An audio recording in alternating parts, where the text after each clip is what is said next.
खटिया के जोर गड़ता सैया डबल बेड के पलंग बनवाई।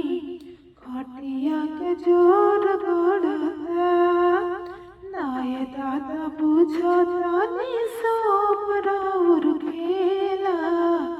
आज रउआ सुते पड़ियो लगे अकेला। नाये दादा बुझतानी सब राउर खेला। आज रउआ सुते पड़ियो लगे अकेला। जनी फुसलाई हमके जनी भूलियाई जी। जनी फुसलाई हमके जनी भूलियाई। हमरा बतिया के नावा में उड़ाई। खटिया के जोर गड़ता सैया डबल बेड के पलंग बनवाई।